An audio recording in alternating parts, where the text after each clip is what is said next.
जय जगन्नाथ सांग मैंने चलतु जाना आम सुभद्रा योजनार अन्य एक अपडेट सबु योग्य हिताधिकर बैंक अकाउंट को सुभद्रा टंका जीव नवेम्बर 24 तारीख रे प्रथम किस्तिर तृतीय पर्याय टंका आसब बोली उपमुख्यमंत्री प्रभादी परिडा कहते। उपमुख्यमंत्री प्रभादी परिडा कहते जे वर्तमान सुधा 5 लाख सुभद्रा हिताधिकारी यही योजनार बाद पड़ती किंतु जो माने बाद पड़ती से जदि योग्य हिताधिकारी होइथिबे सेमानकु भी टंका मिलिबो।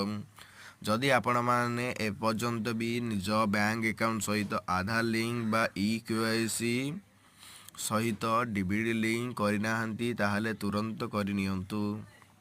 आपण मानकु 24 तारीख रे आपण मानक अकाउंट को 5000 टंका क्रेडिट हेबो। आपण माने जेते शीघ्र करिदेबे सेते शीघ्र आपण मानके भलो। एवं उपमुख्यमंत्री